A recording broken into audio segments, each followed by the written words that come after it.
Please give a big welcome to Doug Gordon.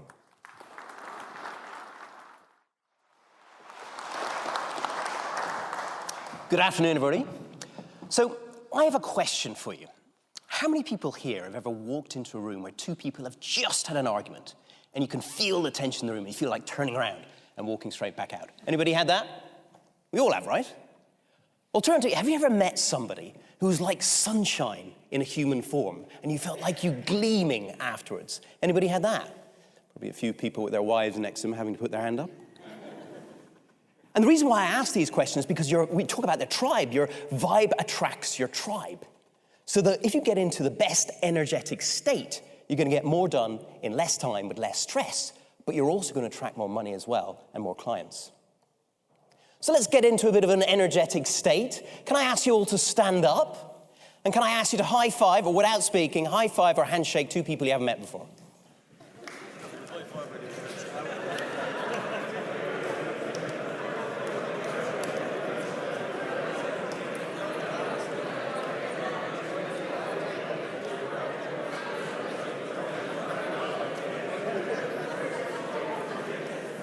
Right. Thank you very much. Now, some of you might ask, why did I do that? Well, to be honest with you, you probably won't remember a thing that I actually say other than just that. Because we tend to remember how we feel when we meet people rather than what they say as well. Would you agree with that? Yeah? Absolutely. So, when you're trying to attract new clients or speak in an audience like this, before I came out on the stage, the first thing I do is I put my hand on my heart and say, I am Doug Gordon, I am my heart. Please let me connect with the hearts of the audience in order to bless rather than press. And it's a really good tactic to do if you're ever going on stage and you're a bit nervous. Because what you're doing is you're getting yourself out of your head self into your heart self so that you're looking to bless. So I don't really mind if I make a mistake because all I'm trying to do is add value to you. And ironically, what happens is when you speak on stage like that, you actually speak more concisely and clearly because you don't mind if you make the mistake. Make sense? Cool. So, in business, I think the most important thing for success is number one, mindset, and number two, energy connection that you create with your clients, the people you work with, and even your own self. Agreed? Yeah. So, by the way, I actually had to get a video of this because a lot of people think that I photoshopped that, but that's actually a fake true. So I had to have a video of someone going, well done, Doug. But anyway, it's an American lady. So anyway, in terms of my history, if I can get this to work. You need to point it towards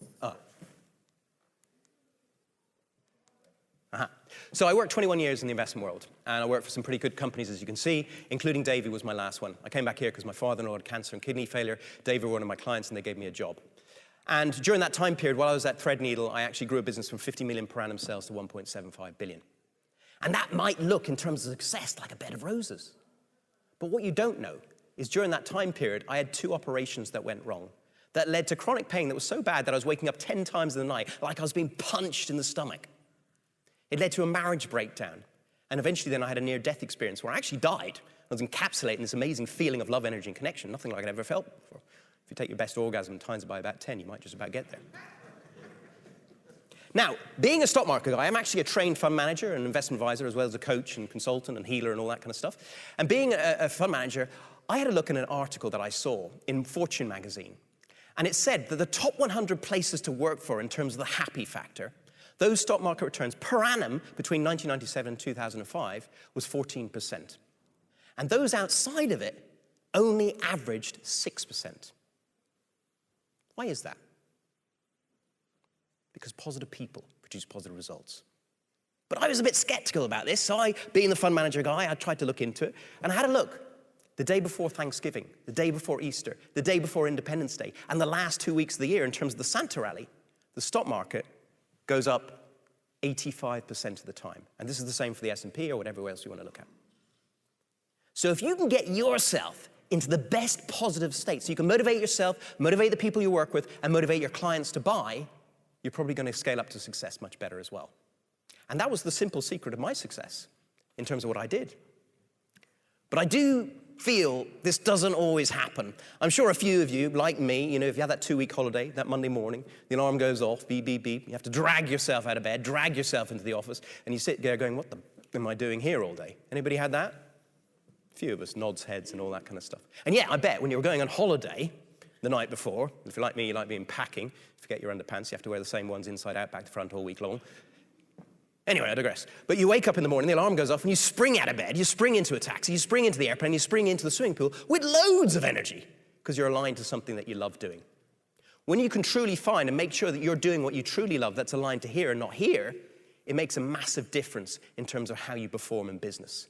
Too many people follow their fathers or their mothers or their peer group into a job to make money. If you can follow what's here, it makes a massive difference.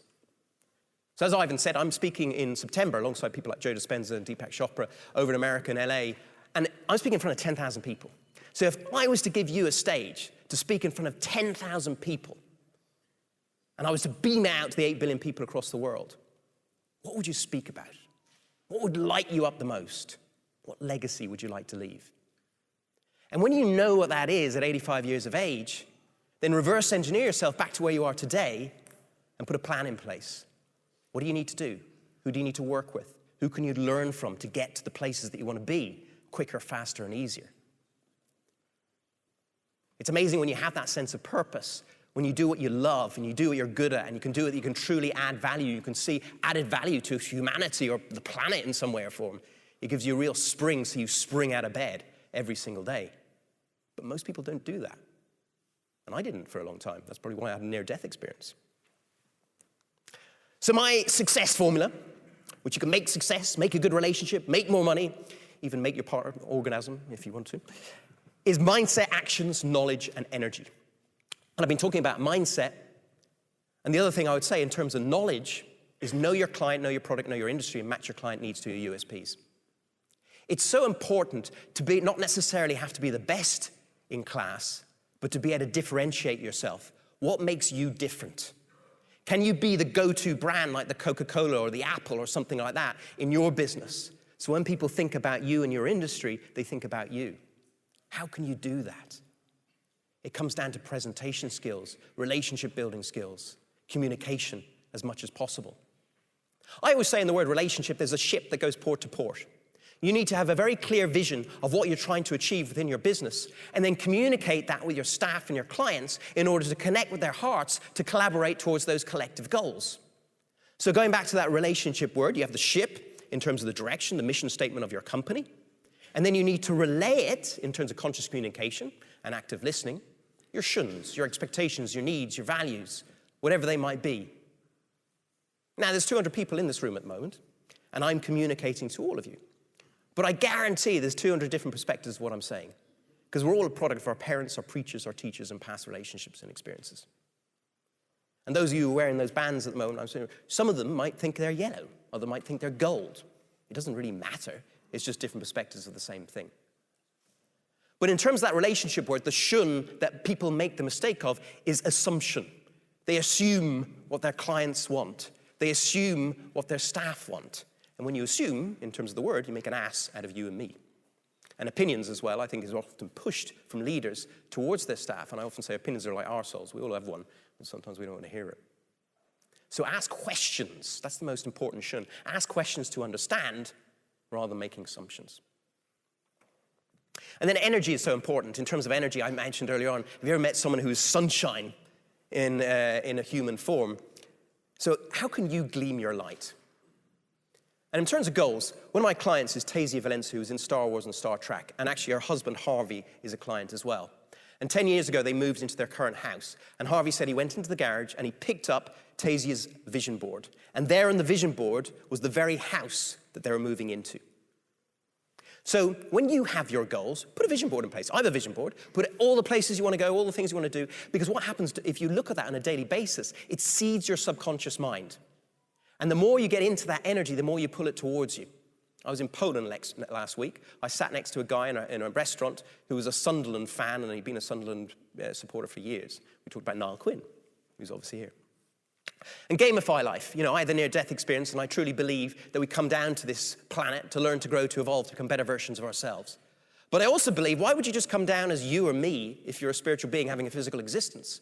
Why would you not come down as the king, the queen, the prince, the pauper, the invalid, the Olympian, to experience life in different ways and different perspectives? So treat everyone as you want to be treated. And write your goals down every single day. I write them down in I am grateful statements as if I've already got them, but giving to others as well. So the meaning behind the goal is actually adding value to somebody else's. So some people might say, I'm grateful that I'm a international best-selling author. And then they buy all their books for 1 week and they become that for a week. Or I would say, I'm grateful that I sold 100 million copies of my books to touch 100 million hearts and change 100 million lives for the better. So always have that thought in your mind and remind your staff and yourself every single day how you're adding value energetically to somebody else and giving to others. And learn. Tiger Woods as a coach. I'm meeting with Johnny Sexton soon. Johnny Sexton as a coach. Niall Quinn's coming later on. When he was a top footballer, he had a coach. Coaches can help. They're not necessarily better than you. They can just help you mastermind up to another level. They may have done something different or see something that you haven't seen. So get yourself a coach, and if you obviously want one, I'm here. Let go. Too many of us, in terms of energy, waste energy on people, that have pissed them off in some way or form. When you point the finger, there are 3 pointing back at you. So take responsibility for your own self and your own change, and you might find your vibe and your tribe changes as well.